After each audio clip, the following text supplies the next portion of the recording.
The Samuel.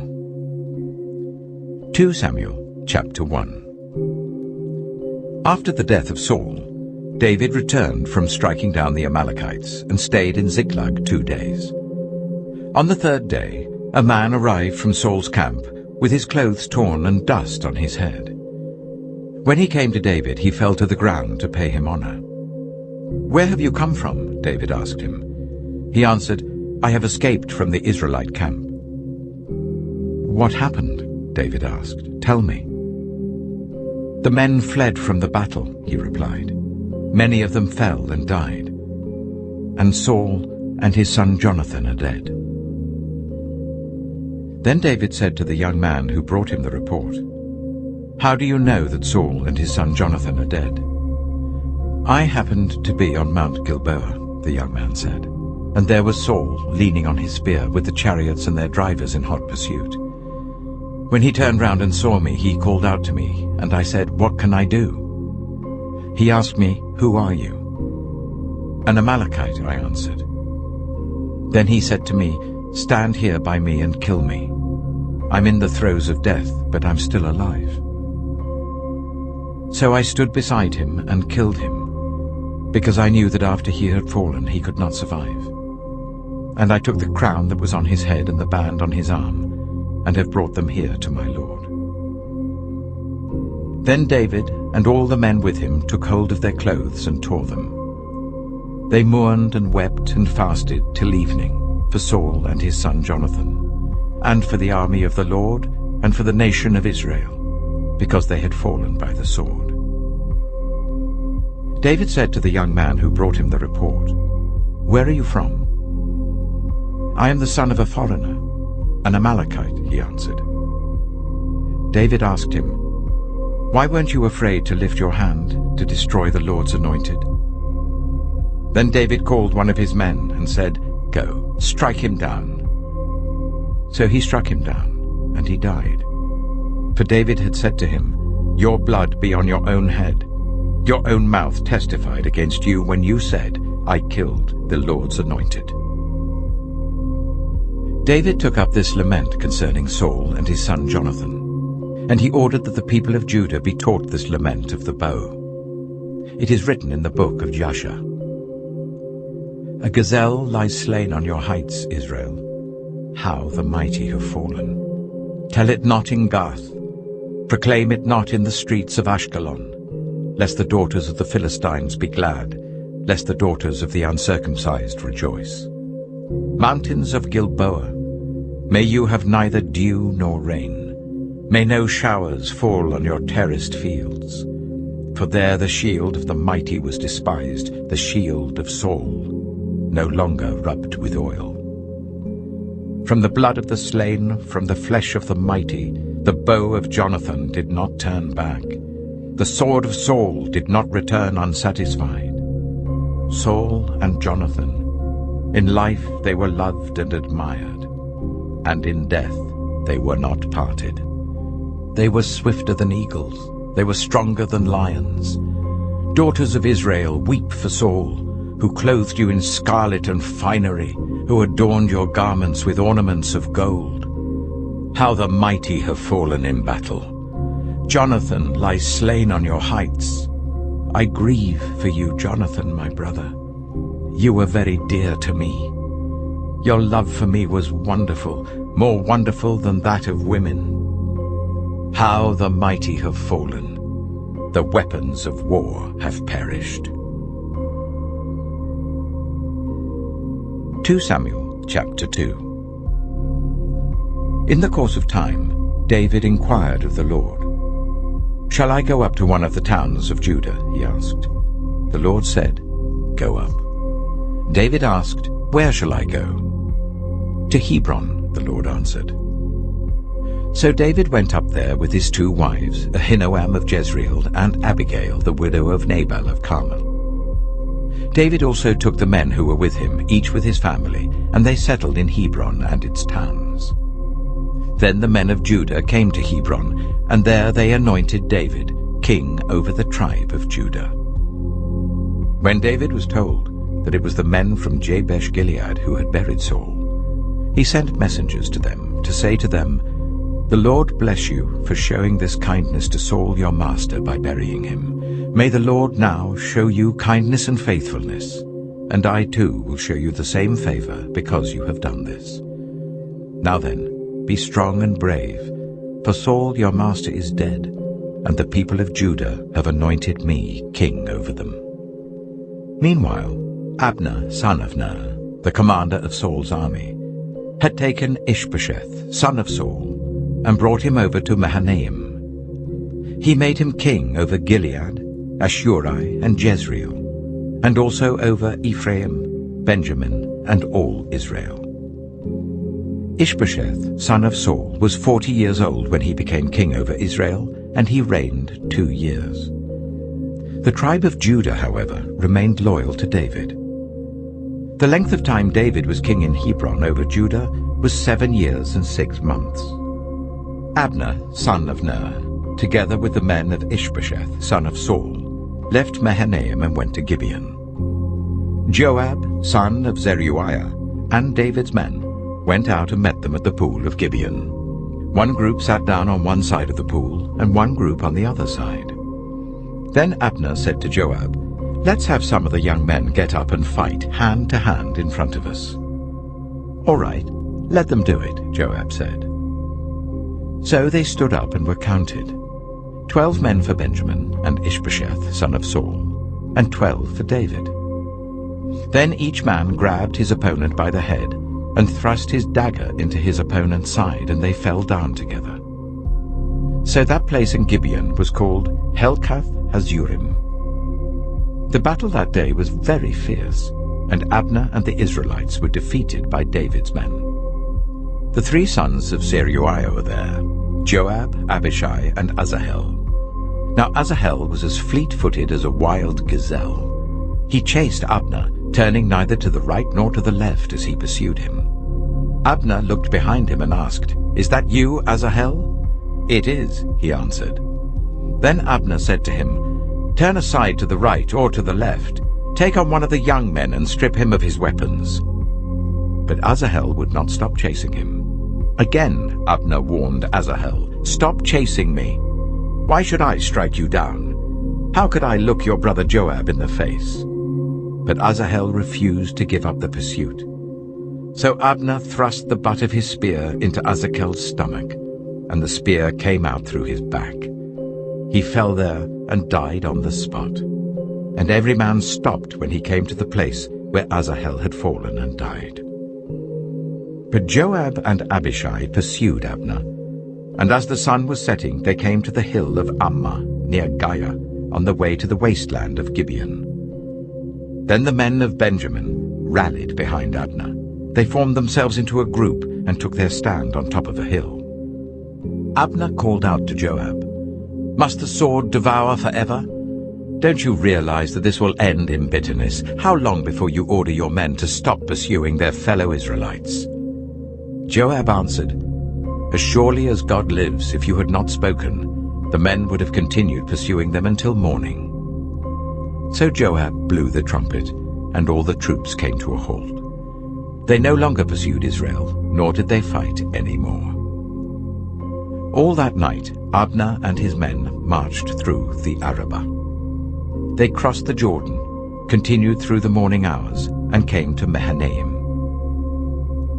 Then Joab stopped pursuing Abner and assembled the whole army. Besides Asahel, 19 of David's men were found missing. But David's men had killed 360 Benjaminites who were with Abner. They took Asahel and buried him in his father's tomb at Bethlehem. Then Joab and his men marched all night and arrived at Hebron by daybreak. 2 Samuel chapter 3. The war between the house of Saul and the house of David lasted a long time. David grew stronger and stronger, while the house of Saul grew weaker and weaker. Sons were born to David in Hebron. His firstborn was Amnon, the son of Ahinoam of Jezreel. His second, Chileab, the son of Abigail, the widow of Nabal of Carmel. The third, Absalom, the son of Maacah, daughter of Talmai, king of Geshur. The fourth, Adonijah, the son of Haggith. The fifth, Shephatiah, the son of Abital. And the sixth, Ithream, the son of David's wife, Eglah. These were born to David in Hebron. During the war between the house of Saul and the house of David, Abner had been strengthening his own position in the house of Saul. Now Saul had had a concubine named Rizpah, daughter of Aiah, and Ishbosheth said to Abner, "Why did you sleep with my father's concubine?" Abner was very angry because of what Ishbosheth had said. So he answered, "Am I a dog's head on Judah's side? This very day I am loyal to the house of your father Saul and to his family and friends. I haven't handed you over to David. Yet now you accuse me of an offense involving this woman. May God deal with Abner, be it ever so severely, if I do not do for David what the Lord promised him on oath, and transfer the kingdom from the house of Saul, and establish David's throne over Israel and Judah, from Dan to Beersheba." Ishbosheth did not dare to say another word to Abner, because he was afraid of him. Then Abner sent messengers on his behalf to say to David, "Whose land is it? Make an agreement with me, and I will help you bring all Israel over to you." "Good," said David, "I will make an agreement with you. But I demand one thing of you. Do not come into my presence unless you bring Michal, daughter of Saul, when you come to see me." Then David sent messengers to Ishbosheth, son of Saul, demanding, "Give me my wife Michal, whom I betrothed to myself for the price of 100 Philistine foreskins." So Ishbosheth gave orders and had her taken away from her husband Paltiel, son of Laish. Her husband, however, went with her, weeping behind her all the way to Bahurim. Then Abner said to him, "Go back home." So he went back. Abner conferred with the elders of Israel and said, "For some time you have wanted to make David your king. Now do it.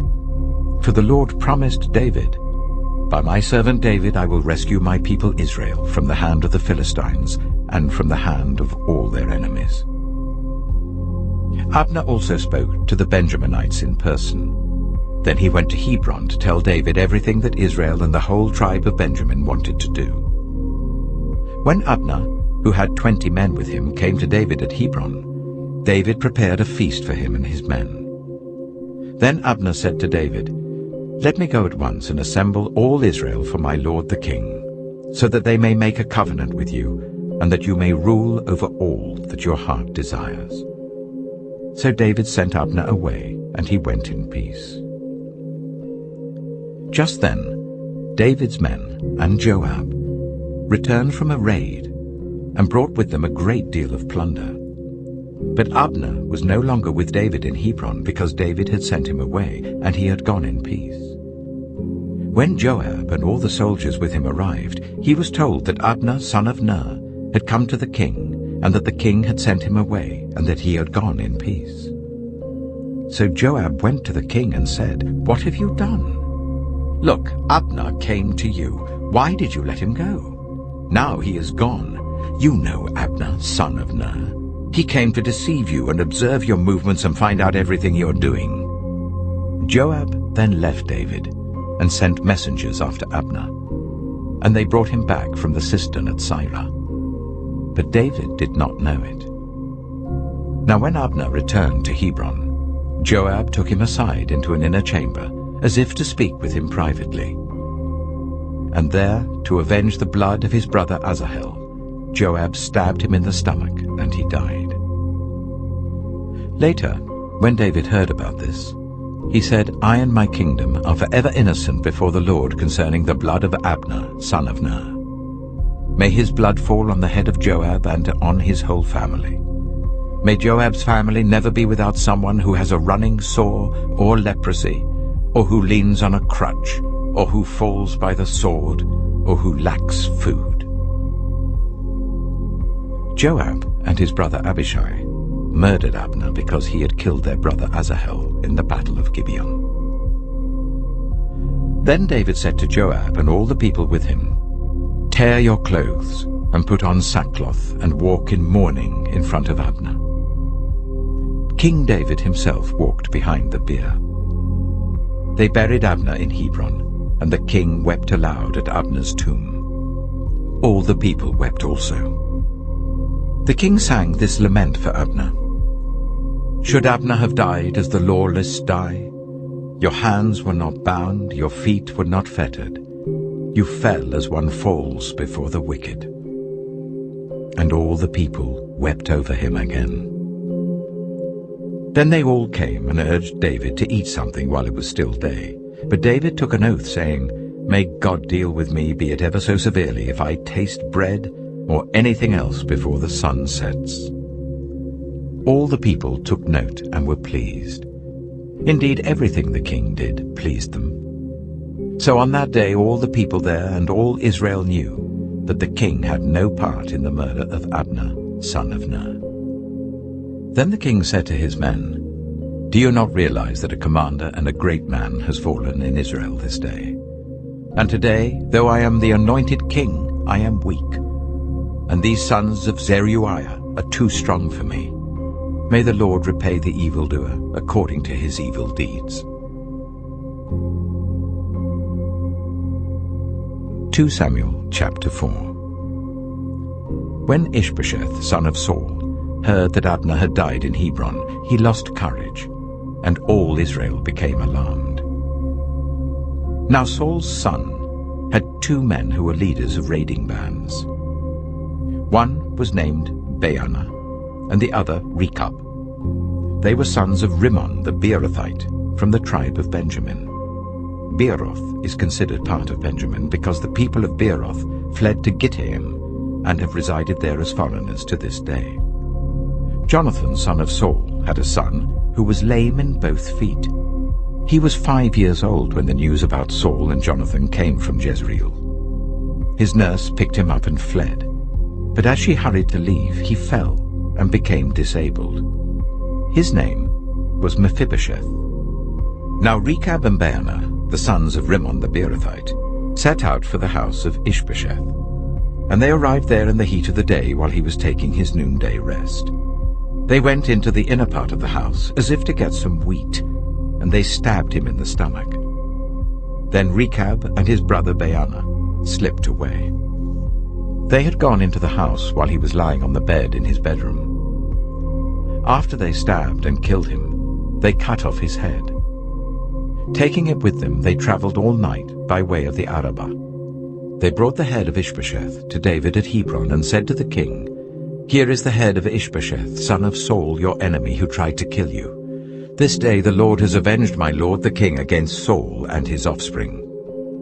David answered Rechab and his brother Baanah, the sons of Rimmon the Beerothite, As surely as the Lord lives, who has delivered me out of every trouble, when someone told me, Saul is dead, and thought he was bringing good news, I seized him and put him to death in Ziklag. That was the reward I gave him for his news. How much more, when wicked men have killed an innocent man in his own house and on his own bed? Should I not now demand his blood from your hand and rid the earth of you? So David gave an order to his men, and they killed them. They cut off their hands and feet and hung the bodies by the pool in Hebron. But they took the head of Ishbosheth and buried it in Abner's tomb at Hebron. 2 Samuel chapter 5. All the tribes of Israel came to David at Hebron and said, We are your own flesh and blood. In the past, while Saul was king over us, you were the one who led Israel on their military campaigns. And the Lord said to you, You shall shepherd my people Israel, and you shall become their ruler. When all the elders of Israel had come to King David at Hebron, the king made a covenant with them at Hebron before the Lord, and they anointed David king over Israel. David was 30 years old when he became king, and he reigned for 40 years. In Hebron he reigned over Judah for 7 years and 6 months, and in Jerusalem he reigned over all Israel and Judah for 33 years. The king and his men marched to Jerusalem to attack the Jebusites who lived there. The Jebusites said to David, You will not get in here. Even the blind and the lame can ward you off." They thought, "David cannot get in here." Nevertheless, David captured the fortress of Zion, which is the city of David. On that day, David had said, "Anyone who conquers the Jebusites will have to use the water shaft to reach those lame and blind, who are David's enemies. That is why they say, 'The blind and lame will not enter the palace.'"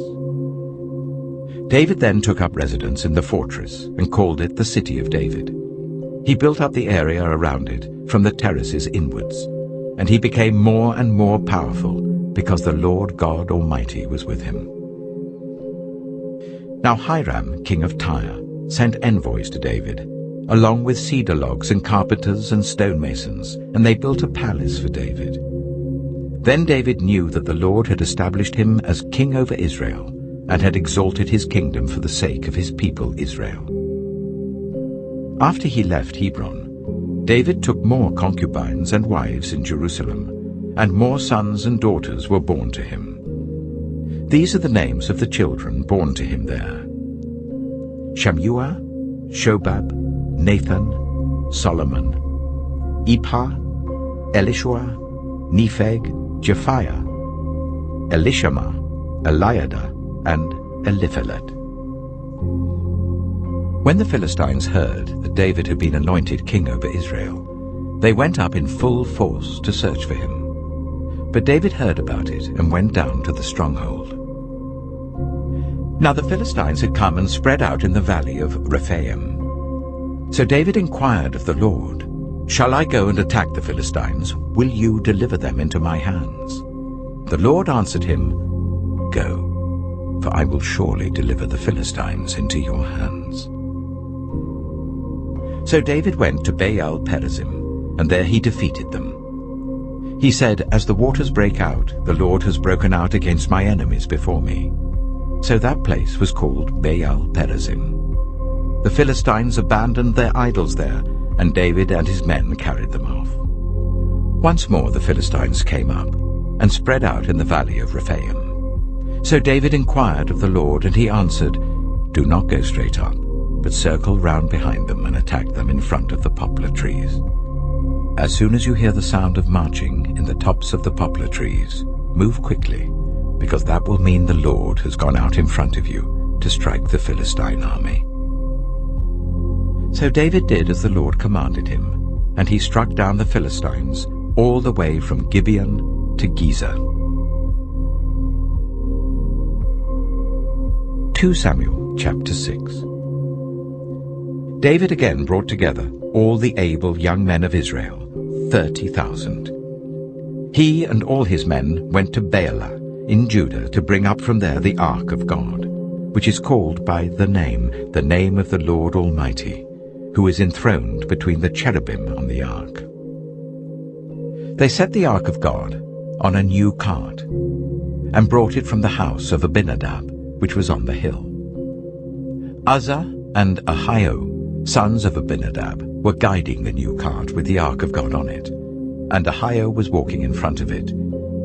David and all Israel was celebrating with all their might before the Lord, with castanets, harps, lyres, tambourines, rattles, and cymbals.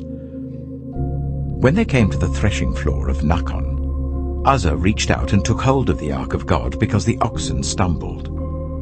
The Lord's anger burned against Uzzah because of his irreverent act.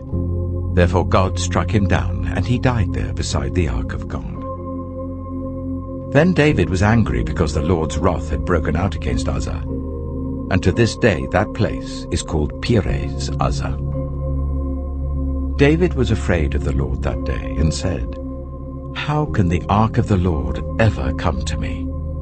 He was not willing to take the ark of the Lord to be with him in the city of David. Instead, he took it to the house of Obed-Edom, the Gittite.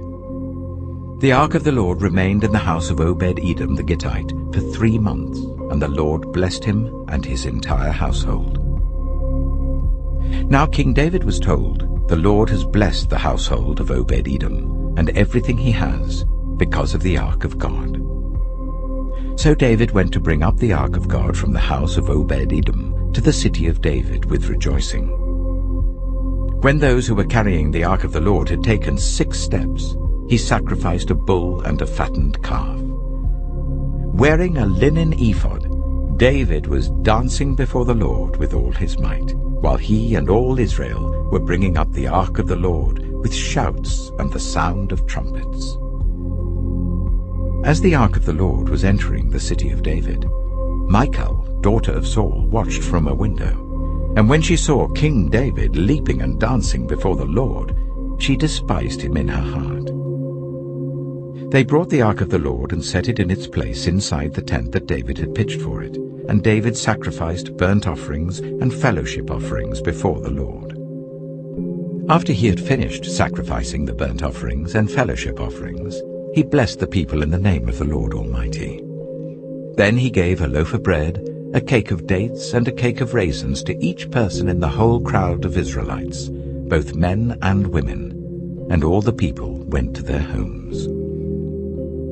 When David returned home to bless his household, Michal, daughter of Saul, came out to meet him and said, "How the king of Israel has distinguished himself today, going around half naked in full view of the slave girls of his servants, as any vulgar fellow would." David said to Michal, "It was before the Lord, who chose me rather than your father or anyone from his house when he appointed me ruler over the Lord's people Israel. I will celebrate before the Lord. I will become even more undignified than this. I will be humiliated in my own eyes. But by these slave girls you spoke of, I will be held in honor." And Michal, daughter of Saul, had no children to the day of her death. 2 Samuel chapter 7. After the king was settled in his palace, and the Lord had given him rest from all his enemies around him, he said to Nathan the prophet, "Here I am, living in a house of cedar, while the ark of God remains in a tent." Nathan replied to the king, "Whatever you have in mind, go ahead and do it, for the Lord is with you." But that night the word of the Lord came to Nathan, saying, "Go and tell my servant David, this is what the Lord says. Are you the one to build me a house to dwell in? I have not dwelt in a house from the day I brought the Israelites up out of Egypt to this day. I have been moving from place to place with a tent as my dwelling. Wherever I have moved with all the Israelites, did I ever say to any of their rulers, whom I commanded to shepherd my people Israel, 'Why have you not built me a house of cedar?' Now then, tell my servant David, this is what the Lord Almighty says. I took you from the pasture, from tending the flock, and appointed you ruler over my people Israel. I have been with you wherever you have gone, and I have cut off all your enemies from before you. Now I will make your name great, like the names of the greatest men on earth. And I will provide a place for my people Israel, and will plant them so that they can have a home of their own and no longer be disturbed. Wicked people shall not oppress them any more, as they did at the beginning, and have done ever since the time I appointed leaders over my people Israel. I will also give you rest from all your enemies. The Lord declares to you that the Lord himself will establish a house for you. When your days are over and you rest with your ancestors, I will raise up your offspring to succeed you, your own flesh and blood, and I will establish his kingdom. He is the one who will build a house for my name, and I will establish the throne of his kingdom forever. I will be his father, and he shall be my son. When he does wrong, I will punish him with a rod wielded by men, with floggings inflicted by human hands. But my love will never be taken away from him, as I took it away from Saul, whom I removed from before you. Your house and your kingdom shall endure forever before me. Your throne shall be established forever." Nathan reported to David all the words of this entire revelation. Then King David went in and sat before the Lord, and he said, "Who am I, sovereign Lord? And what is my family, that you have brought me this far? And as if this were not enough in your sight, sovereign Lord, you have also spoken about the future of the house of your servant, and this decree, sovereign Lord, is for a mere human. What more can David say to you? For you know your servant, sovereign Lord. For the sake of your word and according to your will, you have done this great thing and made it known to your servant. How great you are, sovereign Lord! There is no one like you, and there is no God but you, as we have heard with our own ears.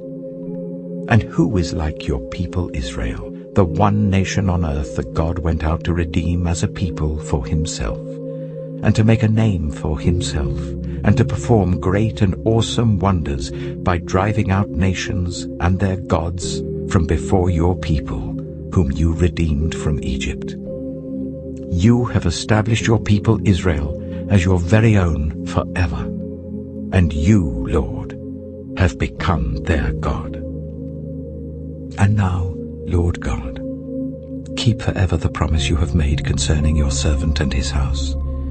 Do as you promised, so that your name will be great forever.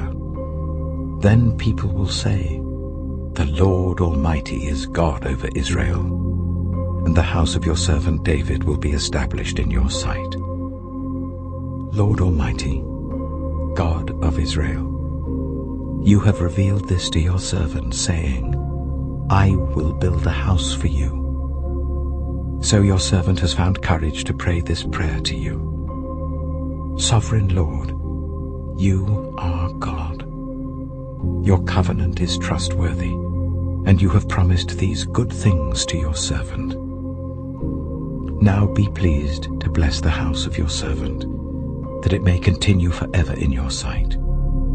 For you, sovereign Lord, have spoken, and with your blessing the house of your servant will be blessed forever. 2 Samuel chapter 8. In the course of time, David defeated the Philistines and subdued them. And he took Metheg-Ammah from the control of the Philistines. David also defeated the Moabites. He made them lie down on the ground and measured them off with a length of cord. Every 2 lengths of them were put to death, and the 3rd length was allowed to live. So the Moabites became subject to David and brought him tribute.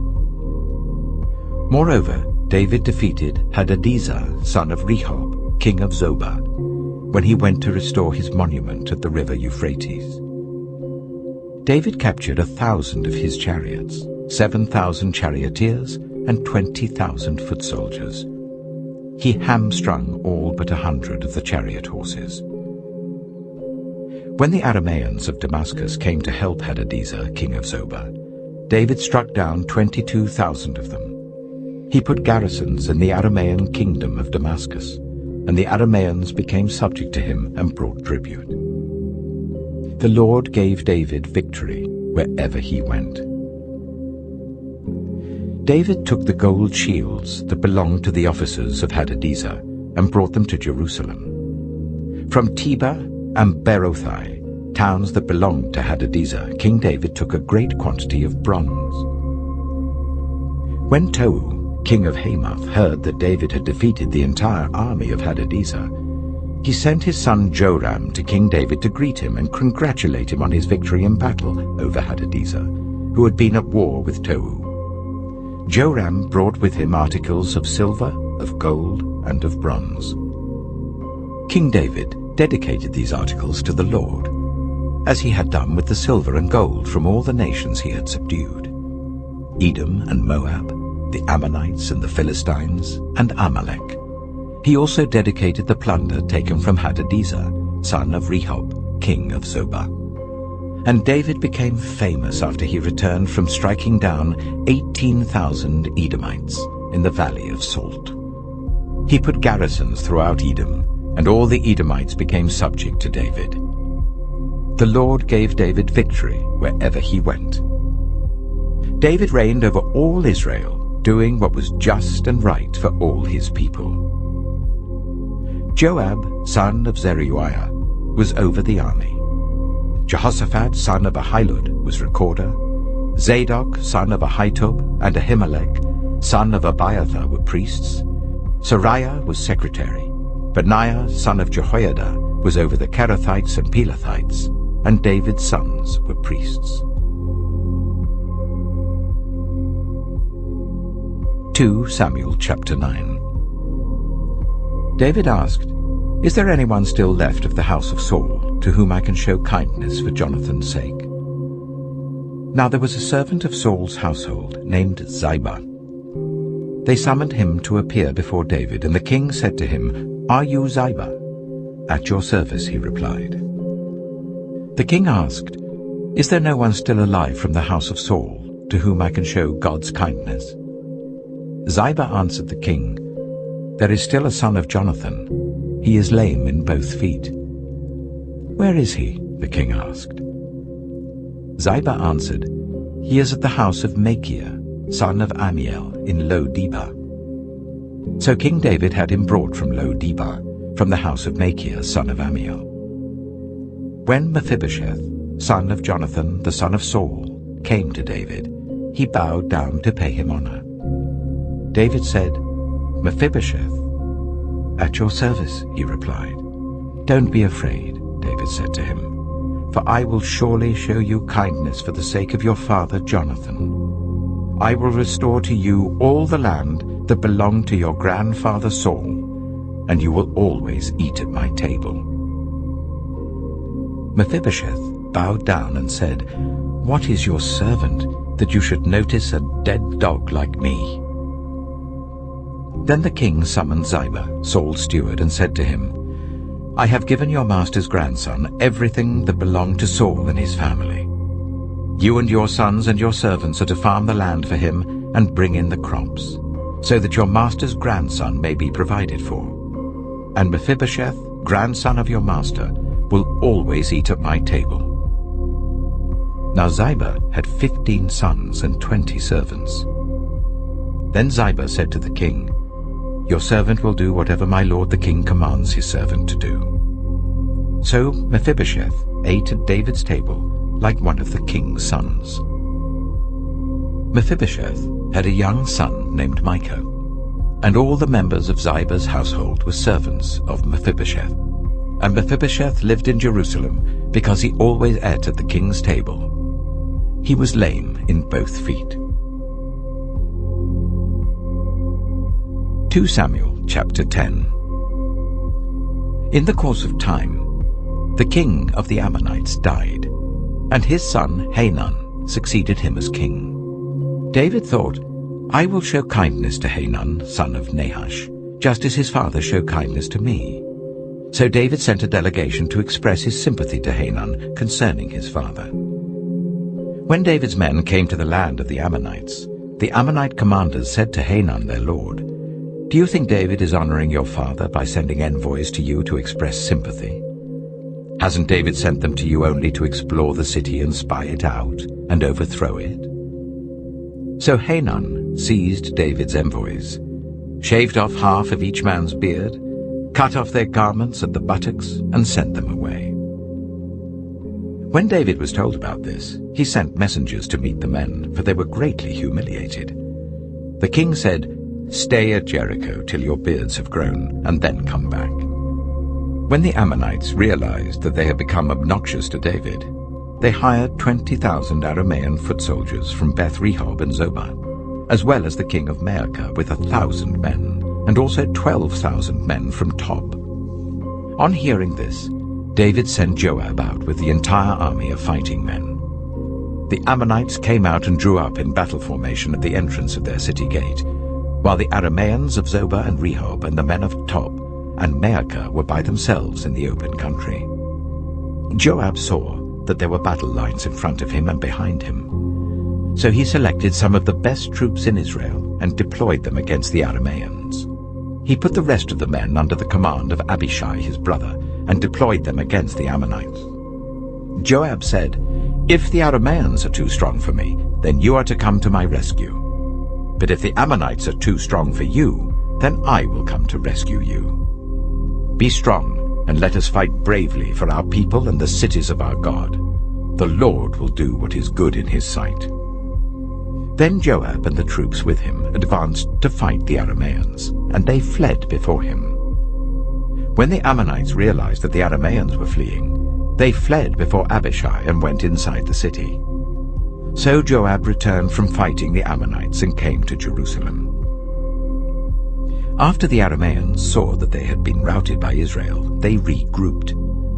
Hadadezer had Arameans brought from beyond the river Euphrates. They went to Helam, with Shobach, the commander of Hadadezer's army, leading them. When David was told of this, he gathered all Israel, crossed the Jordan, and went to Helam. The Arameans formed their battle lines to meet David and fought against him. But they fled before Israel, and David killed 700 of their charioteers and 40,000 of their foot soldiers. He also struck down Shobach, the commander of their army, and he died there. When all the kings who were vassals of Hadadezer saw that they had been routed by Israel, they made peace with the Israelites and became subject to them. So the Arameans were afraid to help the Ammonites anymore. 2 Samuel chapter 11. In the spring, at the time when kings go off to war, David sent Joab out with the king's men and the whole Israelite army. They destroyed the Ammonites and besieged Rabbah, but David remained in Jerusalem. One evening, David got up from his bed and walked around on the roof of the palace. From the roof, he saw a woman washing. The woman was very beautiful, and David sent someone to find out about her. The man said, "She is Bathsheba, the daughter of Eliam, and the wife of Uriah the Hittite." Then David sent messengers to get her. She came to him, and he slept with her. Now she was purifying herself from her monthly uncleanness. Then she went back home. The woman conceived and sent word to David, saying, "I am pregnant." So David sent this word to Joab, "Send me Uriah the Hittite." And Joab sent him to David. When Uriah came to him, David asked him how Joab was, how the soldiers were, and how the war was going. Then David said to Uriah, "Go down to your house and wash your feet." So Uriah left the palace, and a gift from the king was sent after him. But Uriah slept at the entrance to the palace with all his master's servants, and did not go down to his house. David was told Uriah did not go home. So he asked Uriah, "Haven't you just come from a military campaign? Why didn't you go home?" Uriah said to David, "The ark and Israel and Judah are staying in tents, and my commander Joab and my lord's men are camped in the open country. How could I go to my house to eat and drink and make love to my wife? As surely as you live, I will not do such a thing." Then David said to him, "Stay here one more day, and tomorrow I will send you back." So Uriah remained in Jerusalem that day and the next.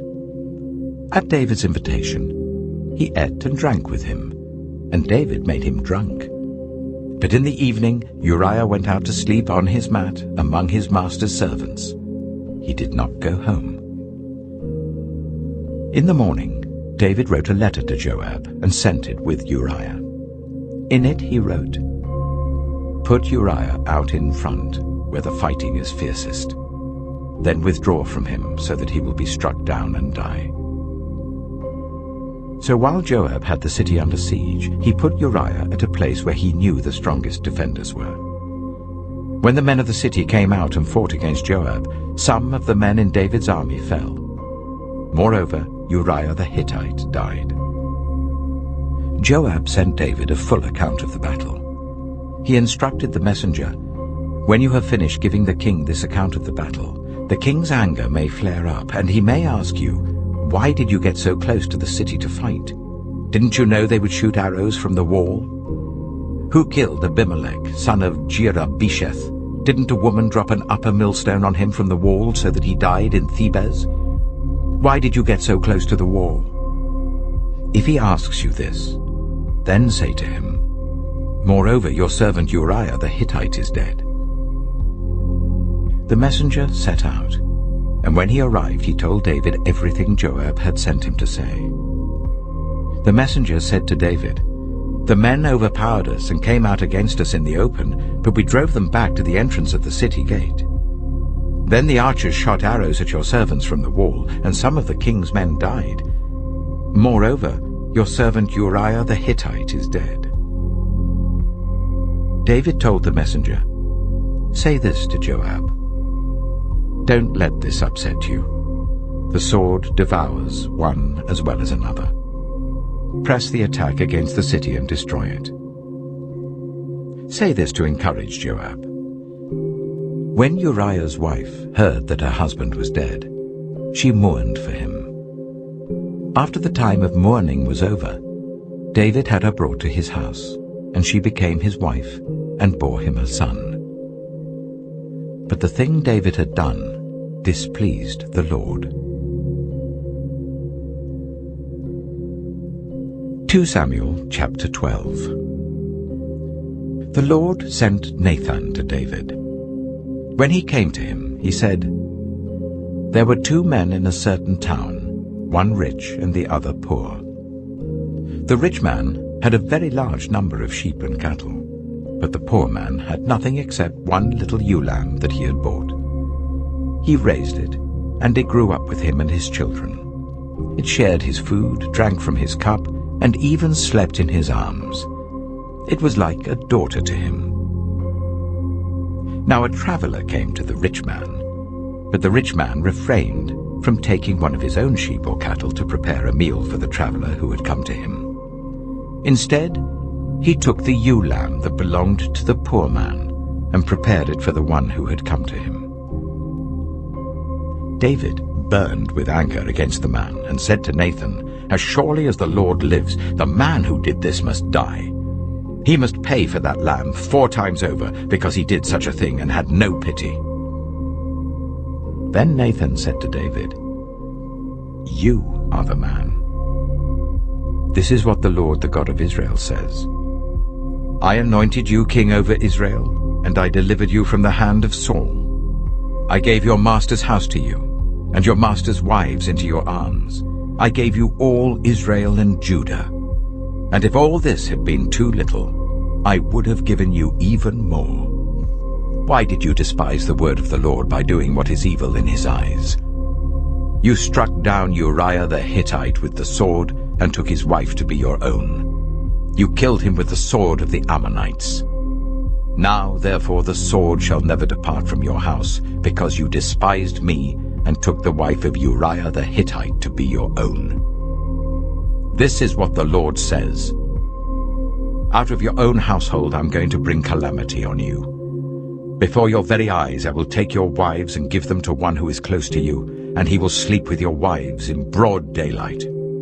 You did it in secret, but I will do this thing in broad daylight before all Israel.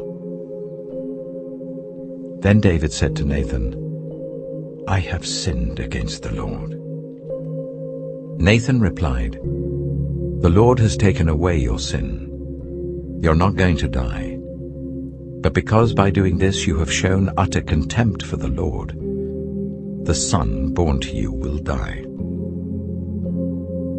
After Nathan had gone home, the Lord struck the child that Uriah's wife had borne to David, and he became ill. David pleaded with God for the child. He fasted and spent the nights lying in sackcloth on the ground. The elders of his household stood beside him to get him up from the ground, but he refused, and he would not eat any food with them. On the 7th day, the child died. David's attendants were afraid to tell him that the child was dead, for they thought, while the child was still living, he wouldn't listen to us when we spoke to him. How can we now tell him the child is dead? He may do something desperate. David noticed that his attendants were whispering among themselves, and he realized that the child was dead. "Is the child dead?" he asked. "Yes," they replied, "he is dead." Then David got up from the ground. After he had washed, put on lotions and changed his clothes, he went into the house of the Lord and worshipped. Then he went to his own house, and at his request they served him food, and he ate. His attendants asked him, "Why are you acting in this way? While the child was alive, you fasted and wept, but now that the child is dead, you get up and eat."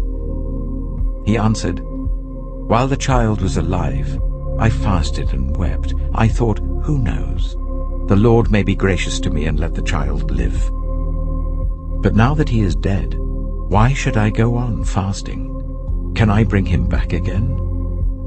I will go to him, but he will not return to me." Then David comforted his wife Bathsheba, and he went to her and made love to her. She gave birth to a son, and they named him Solomon. The Lord loved him, and because the Lord loved him, he sent word through Nathan the prophet to name him Jedidiah. Meanwhile, Joab fought against Rabbah of the Ammonites and captured the royal citadel. Joab then sent messengers to David, saying, "I have fought against Rabbah and taken its water supply. Now muster the rest of the troops and besiege the city and capture it. Otherwise I shall take the city, and it will be named after me." So David mustered the entire army and went to Rabbah, and attacked and captured it. David took the crown from their king's head, and it was placed on his own head. It weighed 1 talent of gold, and it was set with precious stones. David took a great quantity of plunder from the city, and brought out the people who were there, consigning them to labor with saws and with iron picks and axes, and he made them work at brickmaking. David did this to all the Ammonite towns. Then he and his entire army returned to Jerusalem. 2 Samuel chapter 13. In the course of time, Amnon, son of David, fell in love with Tamar, the beautiful sister of Absalom, son of David. Amnon became so obsessed with his sister Tamar that he made himself ill. She was a virgin, and it seemed impossible for him to do anything to her. Now Amnon had an adviser named Jonadab, son of Shimeah, David's brother. Jonadab was a very shrewd man. He asked Amnon, "Why do you, the king's son, look so haggard morning after morning? Won't you tell me?" Amnon said to him, "I'm in love with Tamar, my brother Absalom's sister." "Go to bed and pretend to be ill," Jonadab said. "When your father comes to see you, say to him, 'I would like my sister Tamar to come and give me something to eat. Let her prepare the food in my sight, so that I may watch her and then eat it from her hand.'" So Amnon lay down and pretended to be ill. When the king came to see him, Amnon said to him, "I would like my sister Tamar to come and make some special bread in my sight, so that I may eat from her hand." David sent word to Tamar at the palace, "Go to the house of your brother Amnon and prepare some food for him." So Tamar went to the house of her brother Amnon, who was lying down. She took some dough, kneaded it, made the bread in his sight, and baked it. Then she took the pan and served him the bread, but he refused to eat. "Send everyone out of here," Amnon said. So everyone left him. Then Amnon said to Tamar, "Bring the food here into my bedroom, so that I may eat it from your hand." And Tamar took the bread she had prepared and brought it to her brother Amnon in his bedroom. But when she took it to him to eat, he grabbed her and said, "Come to bed with me, my sister." "No, my brother," she said to him, "don't force me. Such a thing should not be done in Israel. Don't do this wicked thing. What about me? Where could I get rid of my disgrace? And what about you? You would be like one of the wicked fools in Israel. Please speak to the king. He will not keep me from being married to you." But he refused to listen to her, and since he was stronger than she, he raped her. Then Amnon hated her with intense hatred. In fact, he hated her more than he had loved her. Amnon said to her, "Get up and get out." "No," she said to him. "Sending me away would be a greater wrong than what you have already done to me." But he refused to listen to her. He called his personal servant and said, "Get this woman out of my sight and bolt the door after her." So his servant put her out and bolted the door after her. She was wearing an ornate robe, for this was the kind of garment the virgin daughters of the king wore. Tamar put ashes on her head and tore the ornate robe she was wearing. She put her hands on her head and went away, weeping aloud as she went. Her brother Absalom said to her, "Has that Amnon, your brother, been with you?" "Be quiet for now, my sister. He is your brother. Don't take this thing to heart." And Tamar lived in her brother Absalom's house, a desolate woman. When King David heard all this, he was furious. And Absalom never said a word to Amnon, either good or bad. He hated Amnon because he had disgraced his sister Tamar. 2 years later, when Absalom's sheep shearers were at Baal Hazor, near the border of Ephraim, he invited all the king's sons to come there. Absalom went to the king and said, "Your servant has had shearers come. Will the king and his attendants please join me?" "No, my son," the king replied. "All of us should not go. We would only be a burden to you." Although Absalom urged him, he still refused to go but gave him his blessing. Then Absalom said, "If not, please let my brother Amnon come with us." The king asked him, "Why should he go with you?" But Absalom urged him. So he sent with him Amnon and the rest of the king's sons. Absalom ordered his men, "Listen, when Amnon is in high spirits from drinking wine, and I say to you, 'Strike Amnon down,' then kill him. Don't be afraid. Haven't I given you this order? Be strong and brave." So Absalom's men did to Amnon what Absalom had ordered. Then all the king's sons got up, mounted their mules, and fled.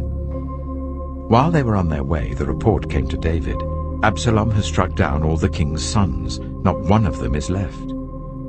The king stood up, tore his clothes, and lay down on the ground, and all his attendants stood by with their clothes torn. But Jonadab, son of Shimeah, David's brother, said, "My lord should not think that they killed all the princes. Only Amnon is dead." This has been Absalom's express intention ever since the day that Amnon raped his sister Tamar. My lord the king should not be concerned about the report that all the king's sons are dead. Only Amnon is dead. Meanwhile, Absalom had fled. Now the man standing watch looked up and saw many people on the road west of him coming down the side of the hill. The watchman went and told the king, "I see men in the direction of Horonaim on the side of the hill." Jonadab said to the king, "See, the king's sons have come. It has happened just as your servant said." As he finished speaking, the king's sons came in, wailing loudly. The king too, and all his attendants, wept very bitterly. Absalom fled and went to Talmai, son of Ammihud, the king of Geshur. But King David mourned many days for his son. After Absalom fled and went to Geshur, he stayed there for 3 years, and King David longed to go to Absalom, for he was consoled concerning Amnon's death. 2 Samuel chapter 14. Joab, son of Zeruiah, knew that the king's heart longed for Absalom. So Joab sent someone to Tekoa, and had a wise woman brought from there. He said to her, "Pretend you are in mourning. Dress in mourning clothes and don't use any cosmetic lotions. Act like a woman who has spent many days grieving for the dead. Then go to the king and speak these words to him." And Joab put the words in her mouth. When the woman from Tekoa went to the king, she fell with her face to the ground to pay him honor, and she said, "Help me, your majesty." The king asked her, "What is troubling you?" She said, "I am a widow. My husband is dead. I, your servant, had 2 sons. They got into a fight with each other in the field, and no one was there to separate them. One struck the other and killed him. Now the whole clan has risen up against your servant. They say, 'Hand over the one who struck his brother down, so that we may put him to death for the life of his brother whom he killed. Then we will get rid of the heir as well.' They would put out the only burning coal I have left, leaving my husband neither name nor descendant on the face of the earth." The king said to the woman, "Go home, and I will issue an order on your behalf."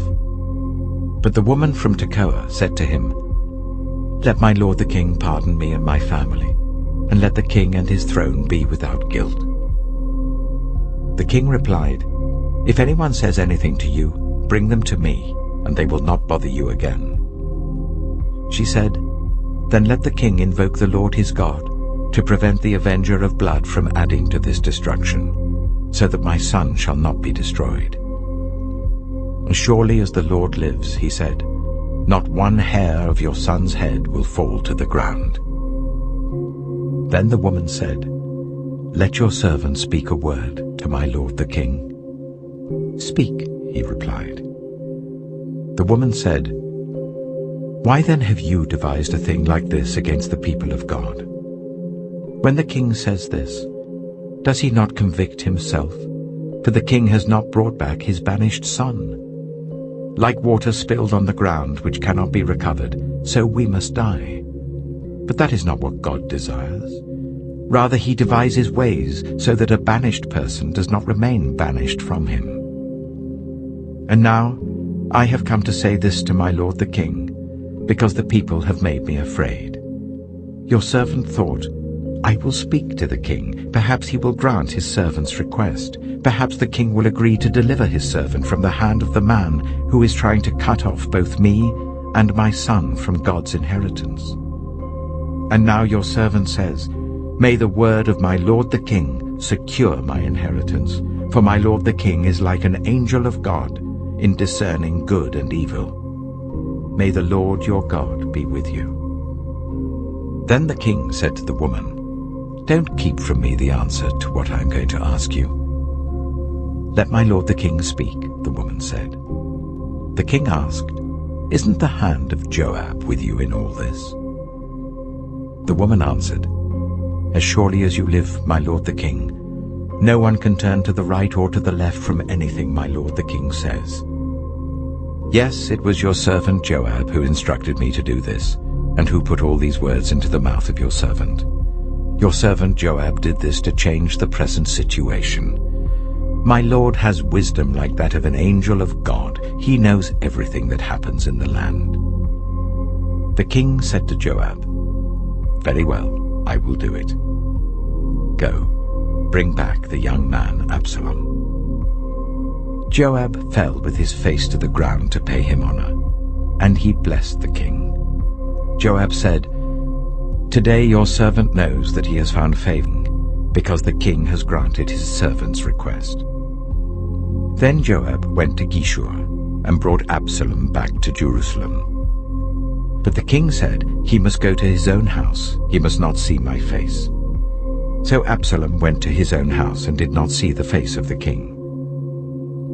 In all Israel there was not a man so highly praised for his handsome appearance as Absalom. From the top of his head to the sole of his foot there was no blemish in him.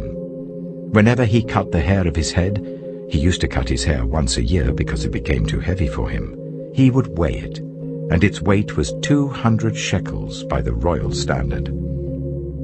3 sons and a daughter were born to Absalom. His daughter's name was Tamar, and she became a beautiful woman. Absalom lived for 2 years in Jerusalem without seeing the king's face. Then Absalom sent for Joab in order to send him to the king, but Joab refused to come to him. So he sent a second time, but he refused to come. Then he said to his servants, "Look, Joab's field is next to mine, and he has barley there. Go and set it on fire." So Absalom's servants set the field on fire. Then Joab did go to Absalom's house, and he said to him, "Why have your servants set my field on fire?" Absalom said to Joab, "Look, I sent word to you and said, 'Come here so that I can send you to the king to ask, why have I come from Geshur? It would be better for me if I were still there. Now then, I want to see the king's face, and if I'm guilty of anything, let him put me to death.'"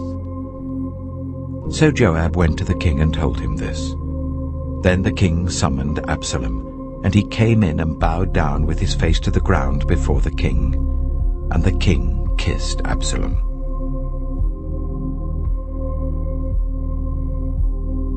2 Samuel chapter 15.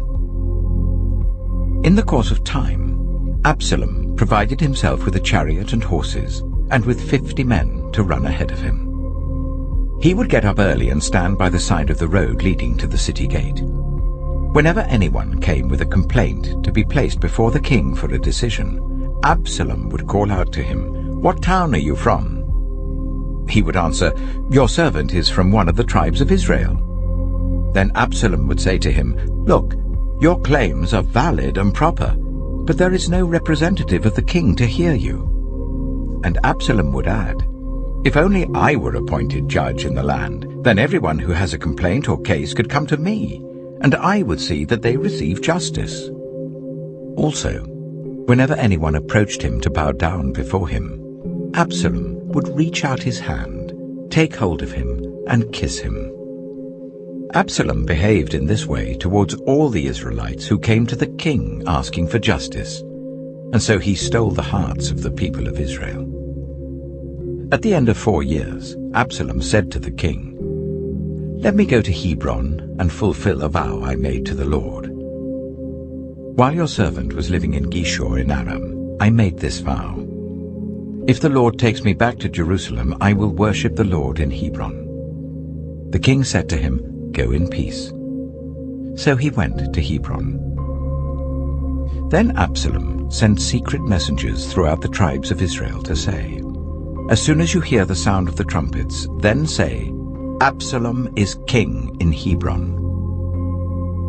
200 men from Jerusalem had accompanied Absalom. They had been invited as guests and went quite innocently, knowing nothing about the matter. While Absalom was offering sacrifices, he also sent for Ahithophel, the Gilonite, David's counselor, to come from Gilo, his hometown. And so the conspiracy gained strength, and Absalom's following kept on increasing.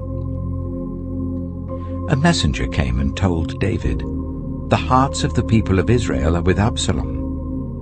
Then David said to all his officials who were with him in Jerusalem, "Come, we must flee, or none of us will escape from Absalom. We must leave immediately, or he will move quickly to overtake us and bring ruin on us, and put the city to the sword."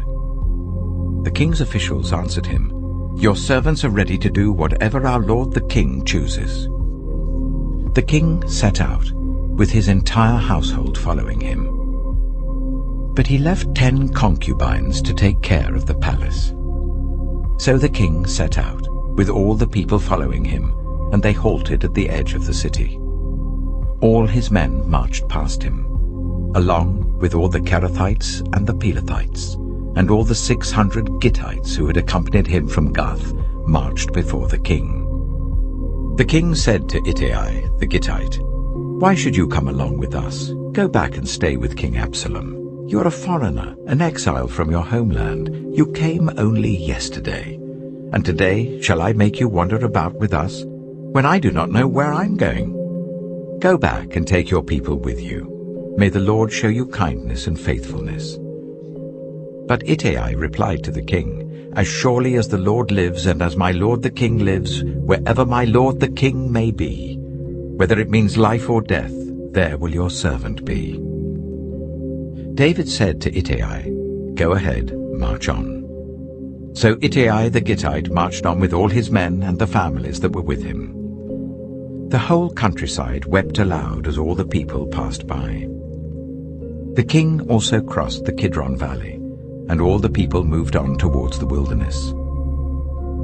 Zadok was there too, and all the Levites who were with him were carrying the Ark of the Covenant of God. They set down the ark of God, and Abiathar offered sacrifices until all the people had finished leaving the city. Then the king said to Zadok, "Take the ark of God back into the city. If I find favor in the Lord's eyes, he will bring me back and let me see it and his dwelling place again.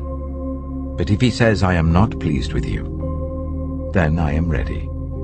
Let him do to me whatever seems good to him." The king also said to Zadok the priest, "Do you understand? Go back to the city with my blessing. Take your son Ahimaaz with you, and also Abiathar's son Jonathan. You and Abiathar return with your 2 sons. I will wait at the fords in the wilderness until word comes from you to inform me." So Zadok and Abiathar took the ark of God back to Jerusalem and stayed there. But David continued up the Mount of Olives, weeping as he went. His head was covered and he was barefoot. All the people with him covered their heads too and were weeping as they went up.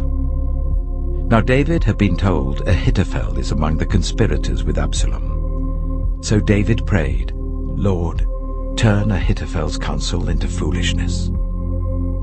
When David arrived at the summit, where people used to worship God, Hushai the Archite was there to meet him, his robe torn and dust on his head. David said to him, "If you go with me, you will be a burden to me. But if you return to the city and say to Absalom, 'Your Majesty, I will be your servant. I was your father's servant in the past, but now I will be your servant,' then you can help me by frustrating Ahithophel's advice. Won't the priests Zadok and Abiathar be there with you? Tell them anything you hear in the king's palace." Their 2 sons, Ahimaaz son of Zadok and Jonathan son of Abiathar, are there with them. Send them to me with anything you hear." So Hushai, David's confidant, arrived at Jerusalem as Absalom was entering the city. 2 Samuel chapter 16. When David had gone a short distance beyond the summit, there was Ziba, the steward of Mephibosheth, waiting to meet him. He had a string of donkeys saddled and loaded with 200 loaves of bread, 100 cakes of raisins, 100 cakes of figs, and a skin of wine. The king asked Ziba, "Why have you brought these?" Ziba answered, "The donkeys are for the king's household to ride on, the bread and fruit are for the men to eat, and the wine is to refresh those who become exhausted in the wilderness." The king then asked, "Where is your master's grandson?" Ziba said to him, "He is staying in Jerusalem because he thinks, 'Today the Israelites will restore to me my grandfather's kingdom.'" Then the king said to Ziba, "All that belonged to Mephibosheth is now yours." "I humbly bow," Ziba said. "May I find favor in your eyes, my lord the king." As King David approached Bahurim, a man from the same clan as Saul's family came out from there. His name was Shimei, the son of Jirah, and he cursed as he came out. He pelted David and all the king's officials with stones, though all the troops and the special guard were on David's right and left. As he cursed, Shimei said, get out, you murderer, you scoundrel! The Lord has repaid you for all the blood you shed in the household of Saul, in whose place you have reigned. The Lord has given the kingdom into the hands of your son Absalom. You have come to ruin because you are a murderer." Then Abishai, son of Zeruiah, said to the king, "Why should this dead dog curse my lord the king? Let me go over and cut off his head." But the king said, "What does this have to do with you, you sons of Zeruiah? If he is cursing because the Lord said to him, 'Curse David,' who can ask, 'Why do you do this?'" David then said to Abishai and all his officials, "My son, my own flesh and blood, is trying to kill me. How much more then this Benjaminite? Leave him alone, let him curse, for the Lord has told him to. It may be that the Lord will look upon my misery and restore to me his covenant blessing instead of his curse today." So David and his men continued along the road, while Shimei was going along the hillside opposite him, cursing as he went and throwing stones at him and showering him with dirt. The king and all the people with him arrived at their destination exhausted, and there he refreshed himself. Meanwhile, Absalom and all the men of Israel came to Jerusalem, and Ahithophel was with him. Then Hushai the Archite, David's confidant, went to Absalom and said to him, "Long live the king! Long live the king!" Absalom said to Hushai, "So this is the love you show your friend? If he's your friend, why didn't you go with him?" Hushai said to Absalom, "No, the one chosen by the Lord, by these people and by all the men of Israel, his I will be, and I will remain with him. Furthermore, whom should I serve? Should I not serve the son? Just as I served your father, so I will serve you."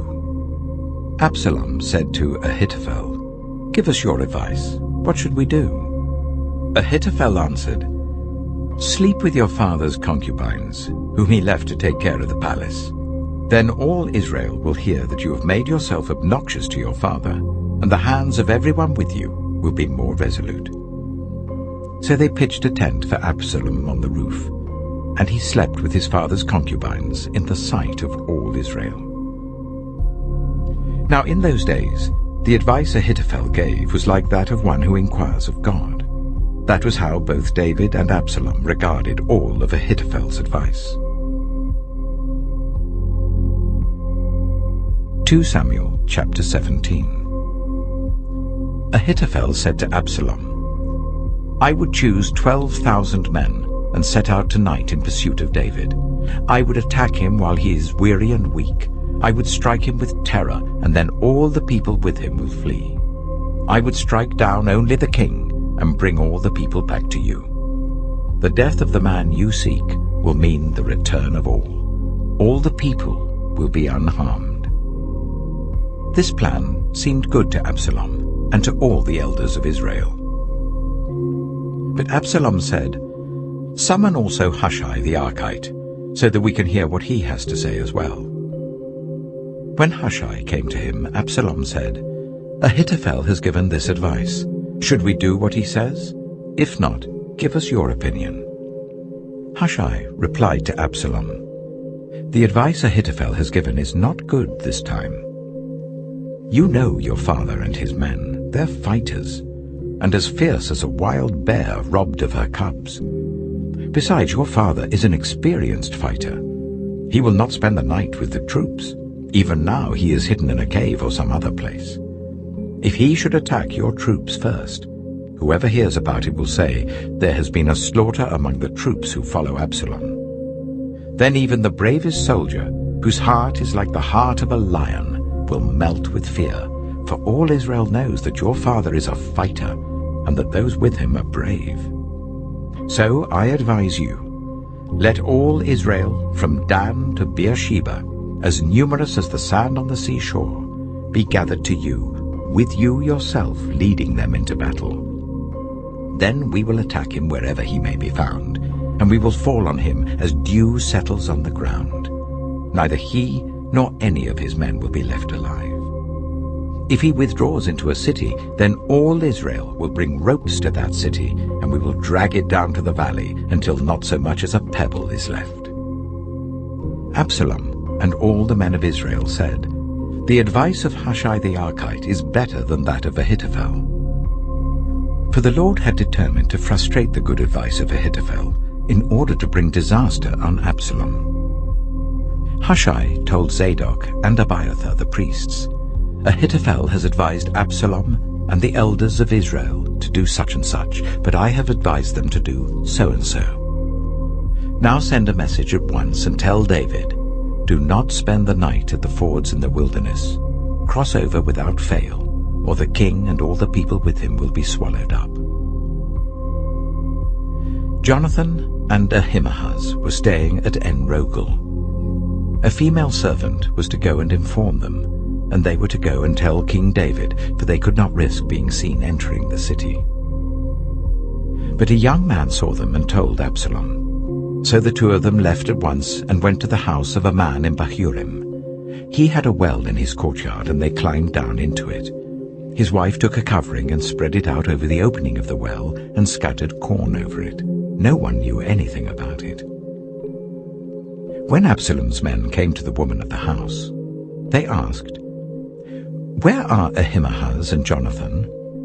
The woman answered them, "They crossed over the brook." The men searched but found no one, so they returned to Jerusalem. After they had gone, the two climbed out of the well and went to inform King David. They said to him, "Set out and cross the river at once. Ahithophel has advised such and such against you." So David and all the people with him set out and crossed the Jordan. By daybreak, no one was left who had not crossed the Jordan. When Ahithophel saw that his advice had not been followed, he saddled his donkey and set out for his house in his hometown. He put his house in order and then hanged himself. So he died and was buried in his father's tomb. David went to Mahanaim, and Absalom crossed the Jordan with all the men of Israel. Absalom had appointed Amasa over the army in place of Joab. Amasa was the son of Jether, an Ishmaelite who had married Abigail, the daughter of Nahash, the sister of Zeruiah, the mother of Joab. The Israelites and Absalom camped in the land of Gilead. When David came to Mahanaim, Shobai, son of Nahash from Rabbah of the Ammonites, and Machir, son of Amiel from Lo-debar, and Barzillai the Gilead from Rogelim, brought bedding and bowls and articles of pottery. They also brought wheat and barley, flour and roasted grain, beans and lentils, honey and curds, sheep and cheese from cow's milk for David and his people to eat. For they said, "The people have become exhausted and hungry and thirsty in the wilderness." 2 Samuel chapter 18. David mustered the men who were with him and appointed over them commanders of thousands and commanders of hundreds. David sent out his troops, a third under the command of Joab, a third under Joab's brother Abishai, son of Zeruiah, and a third under Ittai the Gittite. The king told the troops, "I myself will surely march out with you." But the men said, "You must not go out. If we are forced to flee, they won't care about us. Even if half of us die, they won't care. But you are worth 10,000 of us. It would be better now for you to give us support from the city." The king answered, "I will do whatever seems best to you." So the king stood beside the gate while all his men marched out in units of hundreds and of thousands. The king commanded Joab, Abishai, and Ittai, "Be gentle with the young man Absalom for my sake." And all the troops heard the king give orders concerning Absalom to each of the commanders. David's army marched out of the city to fight Israel, and the battle took place in the forest of Ephraim. There Israel's troops were routed by David's men, and the casualties that day were great, 20,000 men. The battle spread out over the whole countryside, and the forest swallowed up more men that day than the sword. Now Absalom happened to meet David's men. He was riding his mule, and as the mule went under the thick branches of a large oak, Absalom's hair got caught in the tree. He was left hanging in mid-air while the mule he was riding kept on going. When one of the men saw what had happened, he told Joab, "I have just seen Absalom hanging in an oak tree." Joab said to the man who had told him this, "What? You saw him? Why didn't you strike him to the ground right there? Then I would have had to give you 10 shekels of silver and a warrior's belt." But the man replied, "Even if 1,000 shekels were weighed out into my hands, I would not lay a hand on the king's son. In our hearing, the king commanded you and Abishai and Ittai, protect the young man Absalom for my sake. And if I had put my life in jeopardy, and nothing is hidden from the king, you would have kept your distance from me." Joab said, "I'm not going to wait like this for you." So he took 3 javelins in his hand and plunged them into Absalom's heart while Absalom was still alive in the oak tree. and 10 of Joab's armor-bearers surrounded Absalom, struck him, and killed him. Then Joab sounded the trumpet, and the troops stopped pursuing Israel, for Joab halted them. They took Absalom, threw him into a big pit in the forest, and piled up a large heap of rocks over him. Meanwhile, all the Israelites fled to their homes. During his lifetime, Absalom had taken a pillar and erected it in the king's valley as a monument to himself, for he thought, "I have no son to carry on the memory of my name." He named the pillar after himself, and it is called Absalom's monument to this day. Now Ahimaaz, son of Zadok, said, "Let me run and take the news to the king that the Lord has vindicated him by delivering him from the hand of his enemies." "You are not the one to take the news today," Joab told him. "You may take the news another time, but you must not do so today, because the king's son is dead." Then Joab said to the Cushite, "Go tell the king what you have seen." The Cushite bowed down before Joab and ran off. Ahimaaz, son of Zadok, again said to Joab, "Come what may, please let me run behind the Cushite." But Joab replied, "My son, why do you want to go? You don't have any news that will bring you a reward." He said, "Come what may, I want to run." So Joab said, "Run."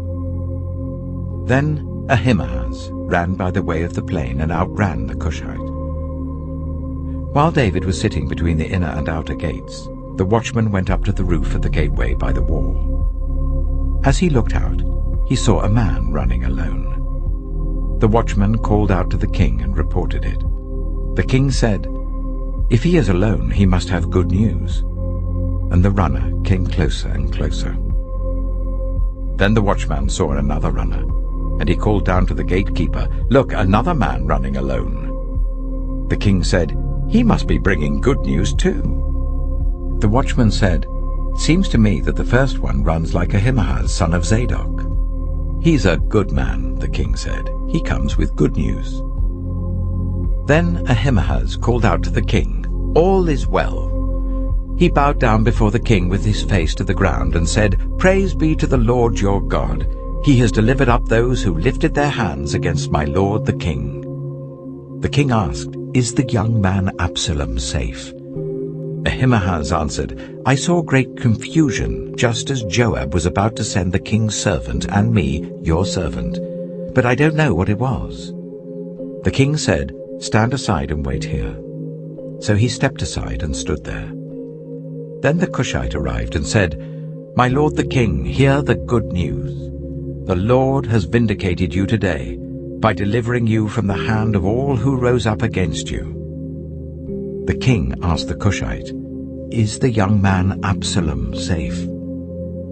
The Cushite replied, "May the enemies of my lord the king and all who rise up to harm you be like that young man." The king was shaken. He went up to the room over the gateway and wept. As he went, he said, "Oh, my son Absalom, my son Absalom. If only I had died instead of you. Oh, Absalom, my son, my son." 2 Samuel chapter 19. Joab was told, "The king is weeping and mourning for Absalom." And for the whole army, the victory that day was turned into mourning, because on that day the troops heard it said, "The king is grieving for his son." The men stole into the city that day, as men steal in who are ashamed when they flee from battle. The king covered his face and cried out, "Oh, my son Absalom! Oh, Absalom, my son, my son!" Then Joab went into the house to the king and said, "Today you have humiliated all your men who have just saved your life and the lives of your sons and daughters and the lives of your wives and concubines. You love those who hate you and hate those who love you. You've made it clear today that the commanders and their men mean nothing to you. I see that you would be pleased if Absalom were alive today and all of us were dead. Now go out and encourage your men. I swear by the Lord that if you don't go out, not a man will be left with you by nightfall. This will be worse for you than all the calamities that have come on you from your youth till now." So the king got up and took his seat in the gateway. When the men were told the king is sitting in the gateway, they all came before him. Meanwhile, the Israelites had fled to their homes. Throughout the tribes of Israel, all the people were arguing among themselves, saying, "The king delivered us from the hand of our enemies. He is the one who rescued us from the hand of the Philistines. But now he has fled the country to escape from Absalom, and Absalom, whom we anointed to rule over us, has died in battle. So why do you say nothing about bringing the king back?" King David sent this message to Zadok and Abiathar the priests. "Ask the elders of Judah, why should you be the last to bring the king back to his palace, since what is being said throughout Israel has reached the king at his quarters? You are my relatives, my own flesh and blood. So why should you be the last to bring back the king? And say to Amasa, are you not my own flesh and blood? May God deal with me, be it ever so severely, if you are not the commander of my army for life, in place of Joab." He won over the hearts of the men of Judah, so that they were all of one mind. They sent word to the king, "Return, you and all your men." Then the king returned and went as far as the Jordan. Now the men of Judah had come to Gilgal to go out and meet the king and bring him across the Jordan. Shimei, son of Gera, the Benjamite from Bahurim, hurried down with the men of Judah to meet King David. With him were 1,000 Benjaminites, along with Ziba, the steward of Saul's household, and his 15 sons and 20 servants. They rushed to the Jordan where the king was. They crossed at the ford to take the king's household over, and to do whatever he wished. When Shimei, son of Gera, crossed the Jordan, he fell prostrate before the king, and said to him, "May my lord not hold me guilty. Do not remember how your servant did wrong on the day my lord the king left Jerusalem. May the king put it out of his mind.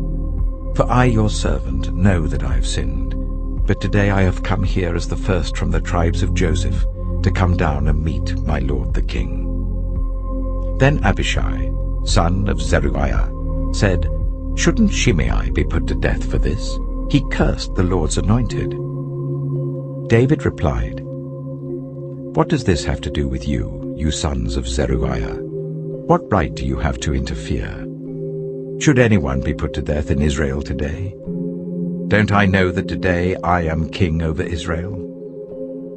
So the king said to Shimei, "You shall not die." And the king promised him on oath. Mephibosheth, Saul's grandson, also went down to meet the king.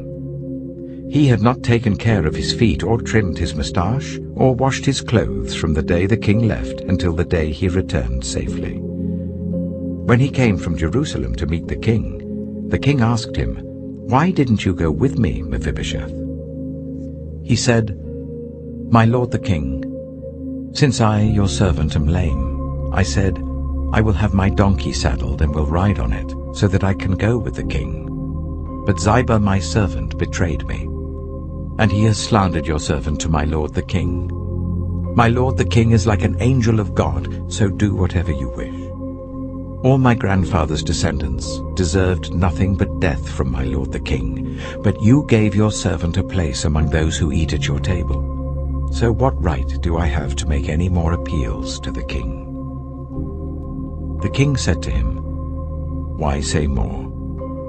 I order you and Ziba to divide the land."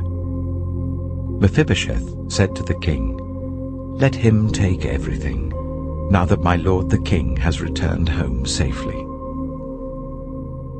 Barzillai the Gileadite also came down from Rogelim to cross the Jordan with the king, and to send him on his way from there.